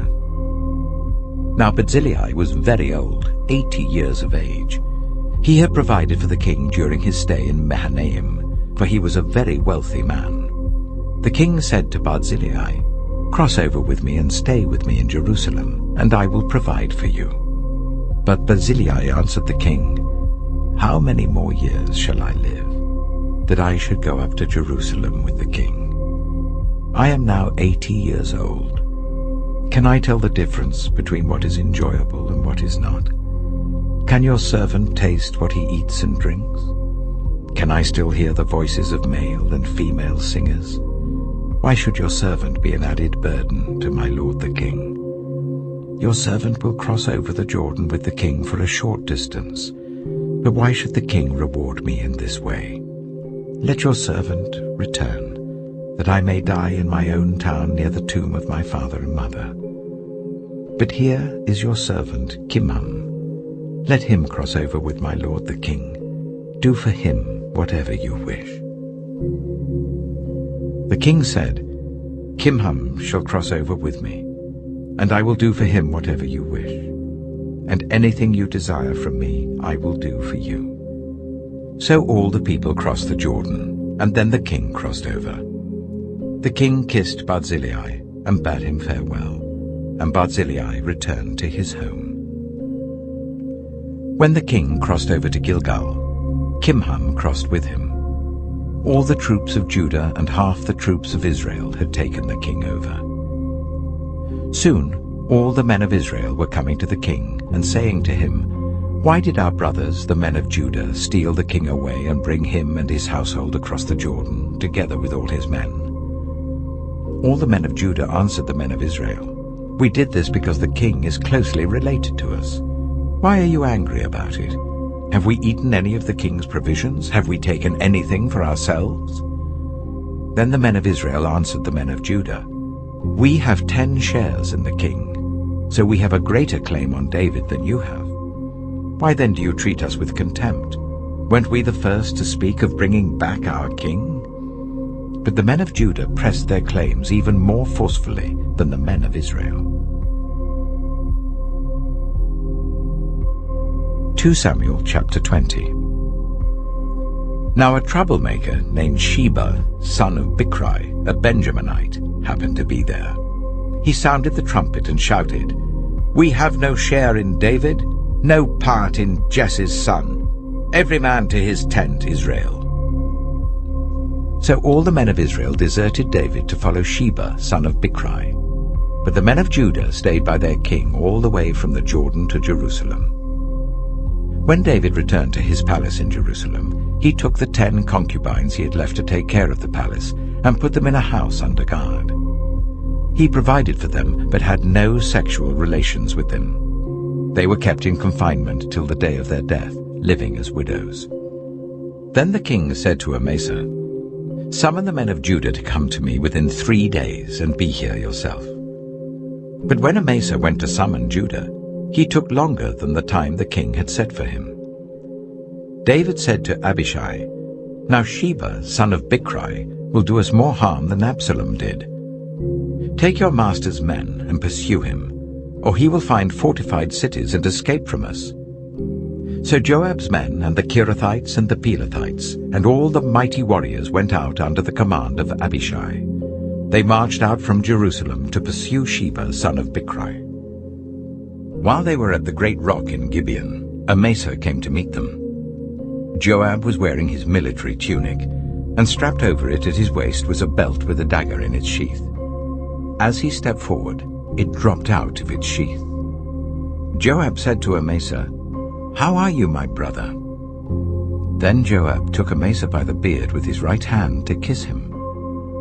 Amasa was not on his guard against the dagger in Joab's hand, and Joab plunged it into his belly, and his intestines spilled out onto the ground. Without being stabbed again, Amasa died. Then Joab and his brother Abishai pursued Sheba, son of Bichri. One of Joab's men stood beside Amasa and said, Whoever favors Joab, and whoever is for David, let him follow Joab. Amasa lay wallowing in his blood in the middle of the road, and the man saw that all the troops came to a halt there. When he realized that everyone who came up to Amasa stopped, he dragged him from the road into a field and threw a garment over him. After Amasa had been removed from the road, everyone went on with Joab to pursue Sheba, son of Bichri. Sheba passed through all the tribes of Israel to Abel-Beth-Maachah, and through the entire region of the Bichrites, who gathered together and followed him. All the troops with Joab came and besieged Sheba in Abel-Beth-Maachah. They built a siege ramp up to the city, and it stood against the outer fortifications. While they were battering the wall to bring it down, a wise woman called from the city, "Listen, listen! Tell Joab to come here so that I can speak to him." He went towards her, and she asked, "Are you Joab?" "I am," he answered. She said, "Listen to what your servant has to say." "I'm listening," he said. She continued, "Long ago they used to say, 'Get your answer at Abel,' and that settled it. We are the peaceful and faithful in Israel. You are trying to destroy a city that is a mother in Israel. Why do you want to swallow up the Lord's inheritance?" "Far be it from me," Joab replied. "Far be it from me to swallow up or destroy. That is not the case. A man named Sheba, son of Bichri, from the hill country of Ephraim, has lifted up his hand against the king, against David. Hand over this one man, and I'll withdraw from the city." The woman said to Joab, "His head will be thrown to you from the wall." Then the woman went to all the people with her wise advice, and they cut off the head of Sheba, son of Bichri, and threw it to Joab. So he sounded the trumpet, and his men dispersed from the city, each returning to his home. And Joab went back to the king in Jerusalem. Joab was over Israel's entire army. Benaiah, son of Jehoiada, was over the Kerethites and the Pelethites. Adoniram was in charge of forced labor. Jehoshaphat, son of Ahilud, was recorder. Sheva was secretary. Zadok and Abiathar were priests, and Ira the Jairite was David's priest. 2 Samuel chapter 21.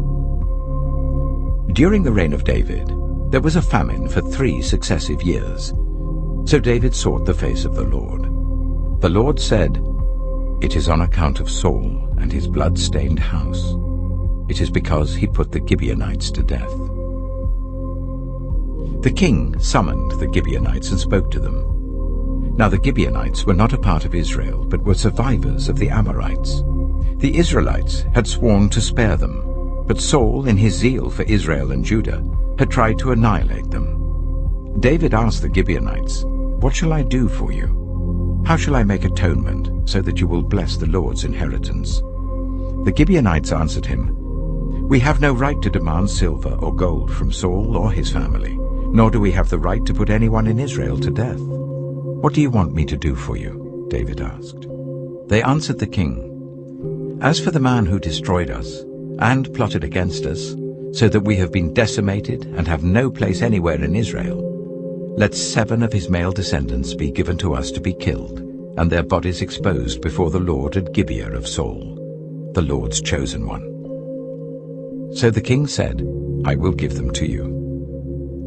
The king spared Mephibosheth, son of Jonathan, the son of Saul, because of the oath before the Lord between David and Jonathan, son of Saul. But the king took Armoni and Mephibosheth, the 2 sons of Aiah's daughter Rizpah, whom she had borne to Saul, together with the 5 sons of Saul's daughter Merab, whom she had borne to Adriel, son of Barzillai, the Maholathite. He handed them over to the Gibeonites, who killed them and exposed their bodies on a hill before the Lord. All 7 of them fell together. They were put to death during the first days of harvest, just as the barley harvest was beginning. Rizpah, daughter of Aiah, took sackcloth and spread it out for herself on a rock. From the beginning of the harvest till the rain poured down from the heavens on the bodies, she did not let the birds touch them by day or the wild animals by night. When David was told what Aiah's daughter Rizpah, Saul's concubine, had done, he went and took the bones of Saul and his son Jonathan from the citizens of Jabesh Gilead. They had stolen their bodies from the public square at Bethshan, where the Philistines had hung them after they struck Saul down on Gilboa. David brought the bones of Saul and his son Jonathan from there, and the bones of those who had been killed and exposed were gathered up. They buried the bones of Saul and his son Jonathan in the tomb of Saul's father Kish at Zelah in Benjamin, and did everything the king commanded. After that, God answered prayer on behalf of the land. Once again, there was a battle between the Philistines and Israel. David went down with his men to fight against the Philistines, and he became exhausted.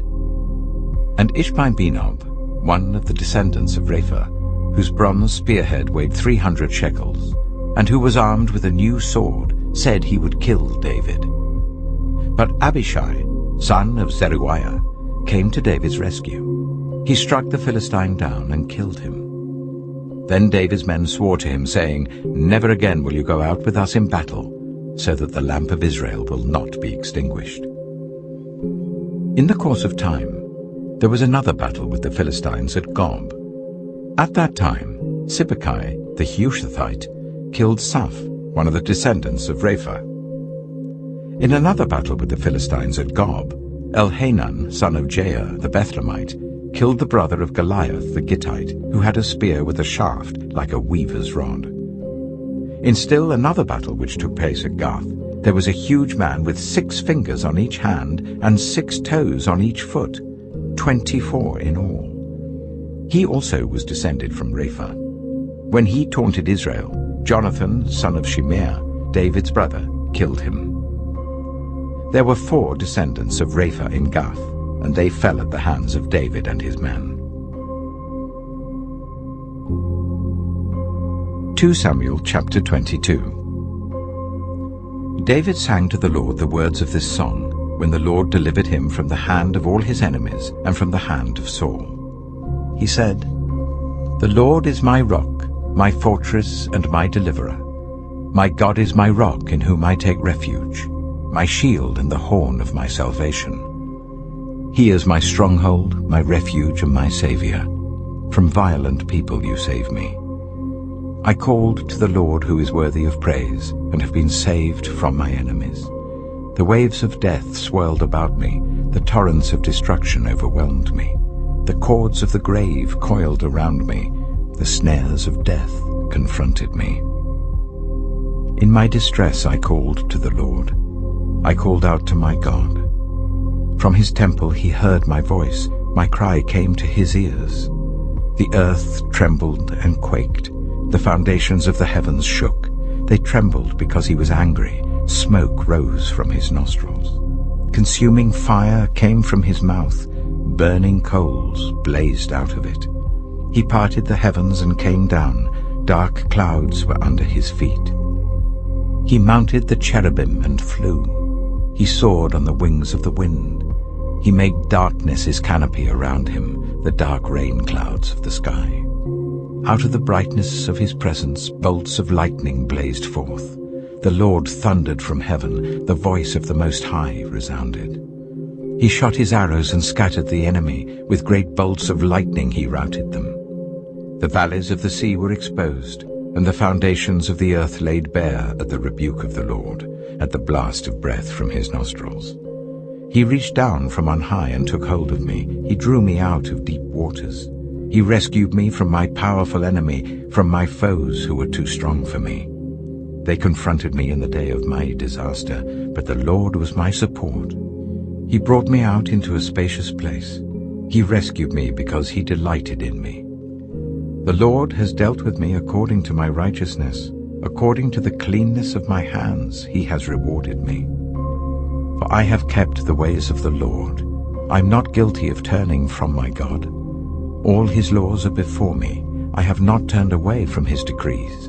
I have been blameless before him and have kept myself from sin.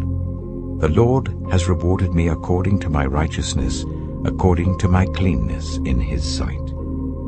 To the faithful, you show yourself faithful. To the blameless, you show yourself blameless. To the pure, you show yourself pure.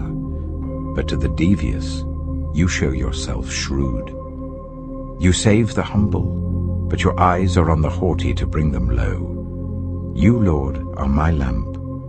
The Lord turns my darkness into light. With your help I can advance against a troop. With my God I can scale a wall. As for God, His way is perfect. The Lord's word is flawless. He shields all who take refuge in him. For who is God besides the Lord? And who is the rock except our God? It is God who arms me with strength and keeps my way secure. He makes my feet like the feet of a deer. He causes me to stand on the heights. He trains my hands for battle. My arms can bend a bow of bronze. You make your saving help my shield. Your help has made me great.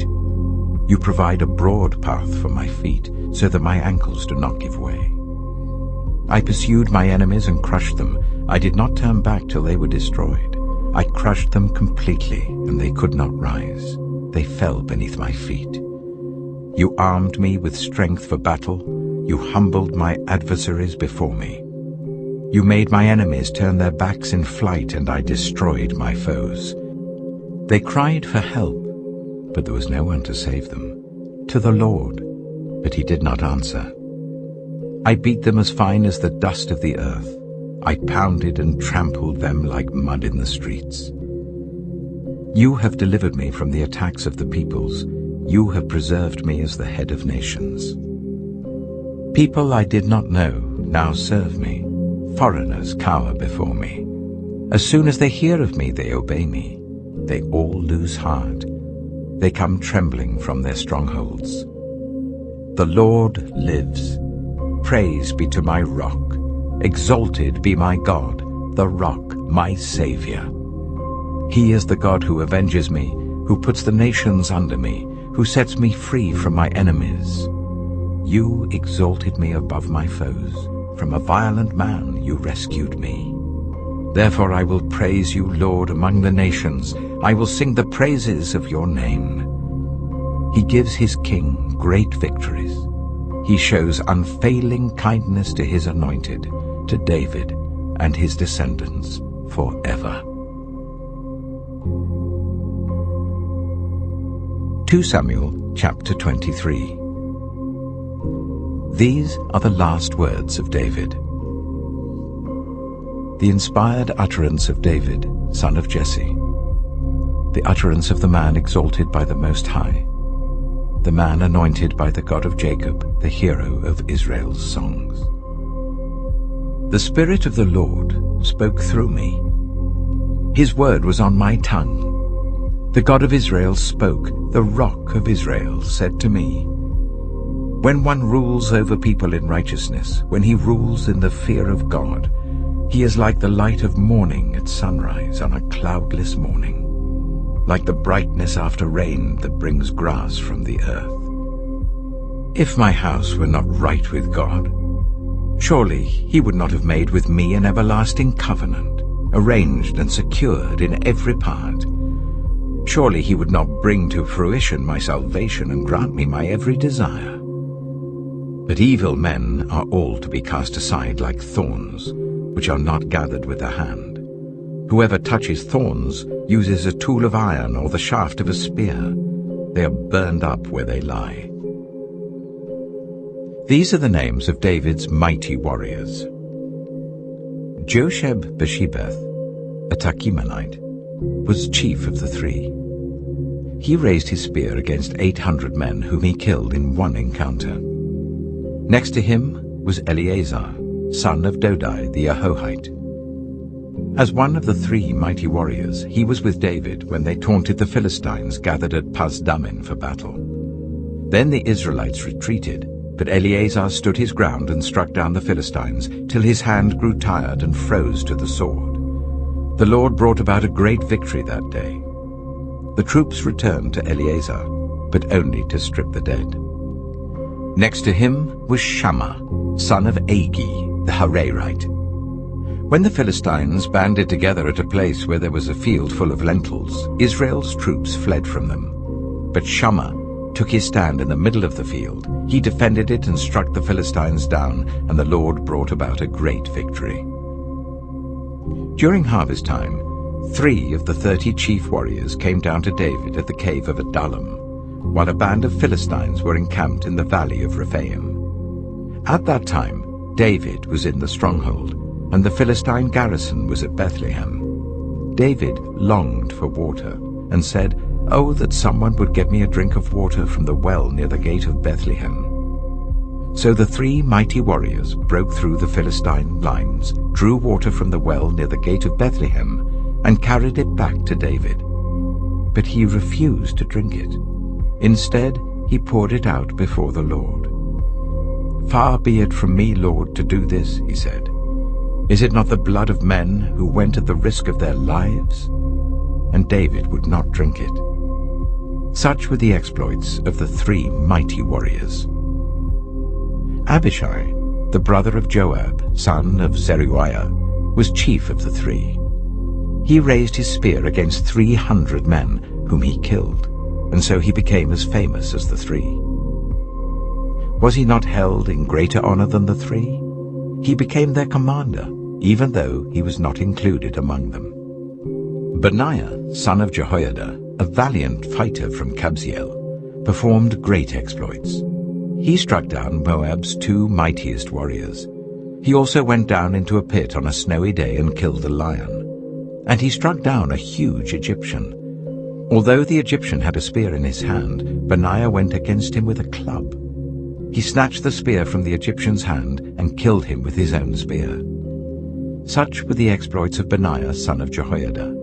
He too was as famous as the 3 mighty warriors. He was held in greater honor than any of the 30, but he was not included among the 3. And David put him in charge of his bodyguard. Among the 30 were Asahel, the brother of Joab, Elhanan, son of Dodo from Bethlehem, Shammah the Harodite, Elika the Harodite, Helez the Paltite, Ira, son of Ikesh from Tekoa, Abiezer from Anathoth, Sibbecai the Hushathite, Zalmon the Ahohite, Maharai the Netophathite, Heled, son of Baanah the Netophathite, Ejayy, son of Ribai from Gibeah in Benjamin, Benaiah the Pirathonite, Hiddai from the ravines of Gaash, Abi-albon the Arbathite, Azmaveth the Barumite, Eliabah the Shaalbonite, the sons of Jashen, Jonathan son of Shammah the Hararite, Ahiam son of Sherah the Hararite, Eliphalet son of Ahasbai the Maacathite, Eliam son of Ahithophel the Gilonite, Hezro the Carmelite, Peorai the Arbite, Igal son of Nathan from Zobah, the son of Hagrai, Zelek the Ammonite, Naharai the Beerothite, the armor-bearer of Joab son of Zeruiah, Ira the Ithrite, Gareb the Ithrite, and Uriah the Hittite. There were 37 in all. 2 Samuel chapter 24. Again the anger of the Lord burned against Israel, and he incited David against them, saying, "Go and take a census of Israel and Judah."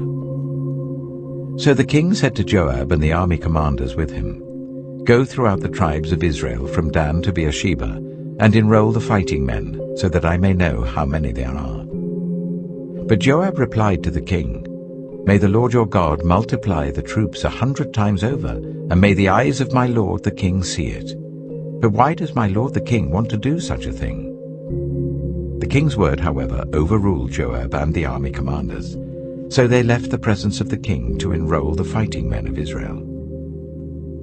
After crossing the Jordan, they camped near Aroer, south of the town in the gorge, and then went through Gad and on to Jazer. They went to Gilead and the region of Tatim Hodshai, and on to Dan Jair, and around towards Sidon. Then they went towards the fortress of Tyre, and all the towns of the Hivites and Canaanites. Finally, they went on to Beersheba in the Negev of Judah. After they had gone through the entire land, they came back to Jerusalem at the end of 9 months and 20 days. Joab reported the number of the fighting men to the king. In Israel, there were 800,000 able-bodied men who could handle a sword, and in Judah, 500,000. David was conscience-stricken after he had counted the fighting men, and he said to the Lord, "I have sinned greatly in what I have done." Now, Lord, I beg you, take away the guilt of your servant. I've done a very foolish thing." Before David got up the next morning, the word of the Lord had come to Gad, the prophet, David's seer.